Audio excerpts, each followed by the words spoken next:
Thank you for holding this hearing today, and thank you for reminding us all why we're here today.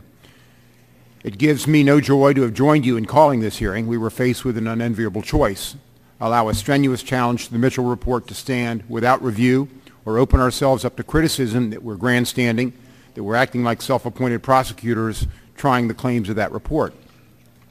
In the end, we decided we had a duty to probe the challenge, that we needed to help determine whether the Mitchell Report, with its 409-page sordid picture of backroom drug deals and players injecting each other with illegal substances right in their locker rooms, whether that report could and should still stand as proof positive that baseball's efforts to combat illegal drug use needs a fresh look.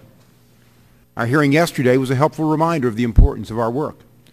We learned how those attempting to sell HGH are scamming consumers and breaking the law. We learned of the terrible risks associated with unapproved use. We learned yet again of the dangers and phony messages being sent to young athletes that there are magic pills and wonder drugs that can grease their path to the Hall of Fame. So while today's hearing may be awkward and joyless, we know why we're here. We're here to again try to disrupt and discredit the crass messages aimed at our children. We can't be arbitrators of credibility, at least not this soon after gathering evidence. We can't be lured into attaching a coefficient of credibility to different witnesses. We can only collect facts and present them as completely and dispassionately as possible.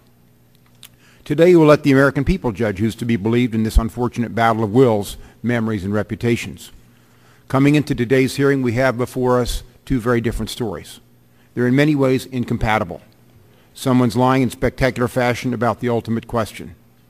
But we have not prejudged, nor should anyone tuning in today prejudge. Let's listen to the witnesses. Let's probe disparities and contradictions. Let's remain fair and objective. And then let's decide whether anything we've learned leaves the Mitchell Report in a less glowing light than it's thus far enjoyed. As we did in January, we want to commend Senator Mitchell for his work. He was saddled with a daunting task and list of obstacles: no subpoena power, little cooperation from players, and only tepid enthusiasm among owners more concerned with filling seats than protecting public health.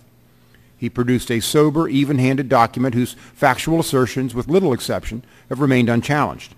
Today, we offer a stage to the primary, most vocal challenger. What better way to further examination of the strength of the Mitchell Report than to offer someone of Roger Clemens' stature the chance to tell his story and have that story in turn examined as well. Mr. Clemens, because of the scrutiny he's received, because of his accomplishments and profile, because of the good work his foundation has done for many years, deserves this opportunity. And so does his former friend, trainer, and now accuser, Brian McNamee. At our first hearing on January 15th, we learned from Senator Mitchell that players were required to consent to an interview before seeing the evidence against them. And they couldn't simply appear, review the evidence, and leave if they concluded they had nothing further to say. It's not hard to imagine why players like Roger Clemens might have opted to remain mum under this scenario. Today is his chance to speak free of these constraints, yet under oath and before a multitude of interested observers. We'll ask our witnesses about the contradictions